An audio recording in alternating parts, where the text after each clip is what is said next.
Well, first things first, let's start off with the celebratory point of view. 500 first-class wickets for you. I think perhaps if the weather hadn't conspired at the end of last year, you may have got there against Glamorgan. You've had a bit of a wait, but eventually managed it this week. What does that feel like? Very special. Like you say, I knew I was close in that game, Glamorgan, and then obviously for this season to be postponed, it was just waiting for the inevitable, really. But it was nice to finally get there in the first game back. Very proud moment, as all the achievements. But just to be on the losing side of the game, to slide down on it. But very special. It's something I never thought I would achieve. So it's just nice to get there. Yeah, and we've mentioned in the past, haven't we? I think a lot of people know this story now. You were released by Durham originally. You were going door to door, selling things, working in call centres, playing local league cricket, and perhaps at one point thought you would never be playing professional cricket again. So to be able to come back, Jeff Cook give you a second chance, and then to achieve such a milestone, one of the leading bowlers now, I think in the top three, aren't you, in the club's history now in first class cricket? Phenomenal achievement. Yeah.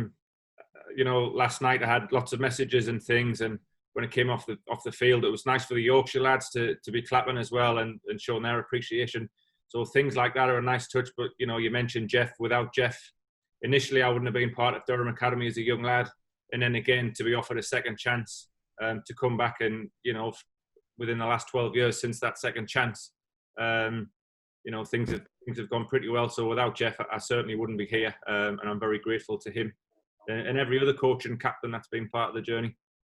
Yeah, it's been a long, frustrating summer. Obviously, you've been doing all of your build-up work in your back garden and the half marathon and things like that. You've gone vegan. You say you're as fit as you've ever been. How did you feel when you actually got out into the middle and were bowling in a competitive environment again? Good. I mean, we've had a few practice games. We had an inter-squad game, and then that sort of 2-day game down at Headingley last week. And there's no substitute for bowling in a competitive fixture. You can do all the net practice, all the training, running, gym work, but getting out in the field in a competitive game, there's nothing like it. So to actually get the ball in the hand with some meaningful overs under the belt, it's something we've been chomping at the bit to do. And I felt it came out all right. Just like I say, just unfortunate to be on the losing team. Being dismissed for 103 runs in the first innings is always going to make things difficult. Did you feel there was a little bit too much pressure on your shoulders, perhaps, to get instant rewards with the ball in the Yorkshire first innings? Because it was uncharacteristic to see you go for so many runs in your first 3 overs. You did come back with a wicket in your fourth, but not like you generally. Nah, I don't think we went out there trying to take wickets. But when you've always got one eye constantly on the board, and the first innings total was so low, I guess you probably do. You do try and take wickets without really thinking about it. You go searching a bit, and I guess we probably did that a little bit as a bowling group. I think Tom Kohler-Cadmore came quite hard at me, and I think the new rollers played a massive part in this game. The heavy roller, and I think he just wanted to come out and take advantage of the new ball, and he played well. Fair play to him. Yeah.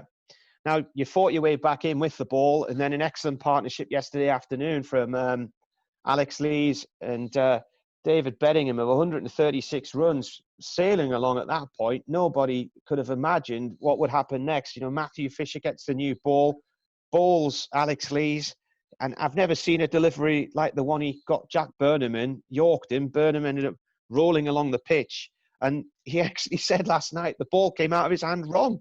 So imagine what it would have been like if it had come out of his hand right. But I mean, that was an explosive spell of bowling from a young lad like Matthew Fisher. I mean, you must have been impressed by that. Definitely. I think we were just saying there, myself, Rainey, Coggers and Potty were just sat in the changing room before, just talking about how we could be better. And we mentioned that their lads bowled extremely well. Even Ben Cord in the second innings, I don't think he took any wickets, but he was going at a running over with a 22 over spell or whatever he bowled. So they bowled extremely well, and I guess that spell by Fisher with the second new ball yesterday just blew us away. And that's somewhere where we've got to get better. The lads know that. But credit where credit's due. The Yorkshire lads outbowled us this week. Yeah. finally from me, you've got Lancashire up next year on Saturday. So it's another team who would have been in the first division this season had the world been a normal place. It was a very competitive match between the two of you in Sedbergh last year. Yeah, it's one I'm looking forward to. You know, they cruised Division 2 last year. They were the best team in the league by a mile. So it'll be nice to test ourselves against them. We've got to pick ourselves up quickly. We've got to come prepared for it. You know, it's going to be a tough game. Fingers crossed. I hope Bunny's going to be playing. I know he'll want to be back here and bowling at the Riverside again. And we know what sort of threat he's going to pose. So we have to be on the top of our game. They've got a strong lineup. It's going to be a good game, exciting game. And I guess it'll be a test to see where we're at. Yeah, I think Graham Onion said he had a bit of a niggle this week, so that's why he hasn't played for Lancashire this week. And obviously Keaton Jennings as well, a former Durham player who you know very well. Yeah, it'll be nice to see the lads, and I'm sure they'll be keen to play up here. I know there'll be hope. Well, I'm guessing there'll be no one watching again, which is a shame. But I know they'll enjoy coming back to the Riverside. Just fingers crossed I don't get to bowl at Keaton too much, and we get rid of him early because we know what he can do up here. Great. Okay. Thanks very much. Top. Cheers. Simon, anything from you? Can I ask a couple of questions? Yep. Okay. Just wondering, you've reached the 500 milestone. Are you confident you can go on and reach 600? Hopefully, if cricket gets back to normal in the next few years, fingers crossed. I think the next target on my list is the club record. I think it's Bunny stood there at 5.27, I think. So as long as I stay fit and keep bowling well, then there's no reason why not. Was there a bit of worry? Obviously, I think Marty touched on it last season that the home game was washed out. But as you were preparing for this season, obviously the coronavirus came along and there was the fear that cricket might be wiped out. And then were you a bit relieved to see the Bob Willis Trophy was confirmed as actual first class game?